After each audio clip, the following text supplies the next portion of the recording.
My dear friend in Christ, let me share with you the story of an abbot, the superior of a very large monastery.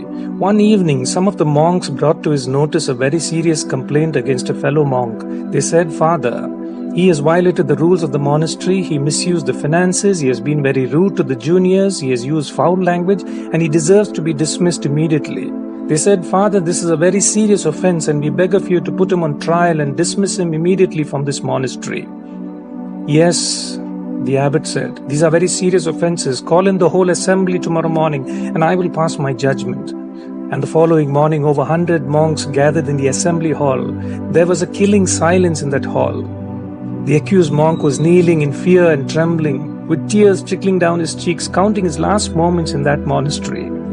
When the abbot was about to begin the procession into the hall, he asked for a bucket to be filled with water.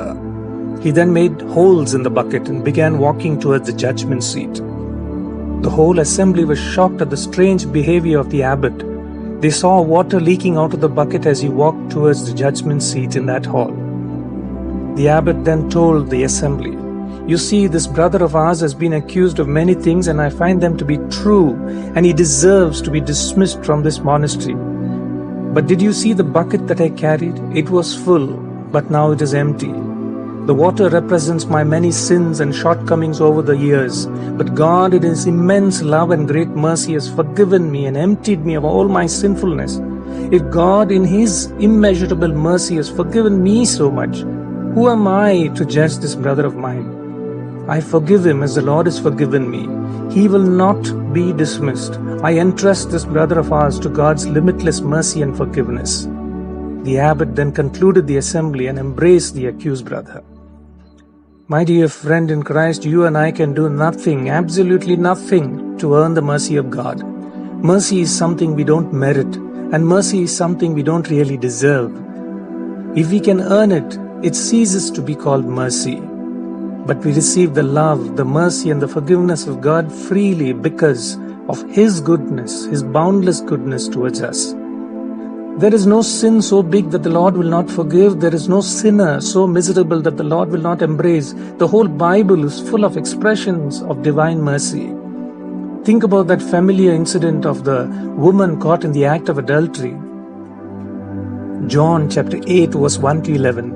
The crowd surrounded her to stone the woman to death, as the law had commanded. Think of that woman for a while. She may have experienced extreme trauma, guilt, shame, and fear of sure death. But Jesus steps in looking at the agitated crowd, and He asks, "Which of you has not sinned? Let him cast the first stone." Not one of them remained. Beginning from the eldest, everyone dropped their stones and left. And it was only Jesus and the woman. St. Augustine describes that touching scene of stunning silence in Latin. "Relicti sunt duo, misera et misericordia," meaning two were left, misery and mercy. What a beautiful expression of God's mercy amidst misery. Jesus washed her sin that very moment when He said, "Has no one condemned you? Neither do I condemn you. Go and sin no more." He restored her to new life. My dear friend in Christ, God condemns sin, but He never condemns the sinner. Yes, God condemns sin, but never the sinner. All of us go through different experiences of misery. We can feel guilty and miserable because of some sin or sins we have committed. But we can also feel miserable for other reasons.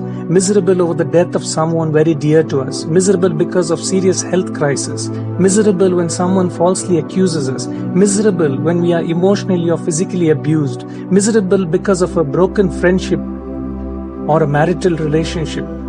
Miserable when we are unloved and misunderstood by those in our own families or in the communities we live in. Miserable when we suffer financial losses and are steeped in debts, and miserable when we feel God Himself has abandoned us in our pain and struggles. The Lord does not wish that any one of us should wallow or sink in misery. He does not abandon us. The scriptures are so full of reassurances of God's love and mercy. The book of Lamentations tells us the steadfast love of the Lord never ceases. His mercies never come to an end.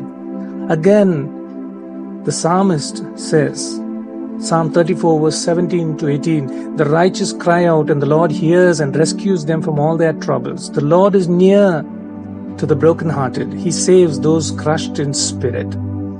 So my dear friend in Christ, don't be disheartened. The Lord is merciful and full of compassion towards you. Look to Him in deep faith and you will receive His mercy and His love. It is love and mercy that the world cannot give and the world cannot take away from you. May you have a good and godly day.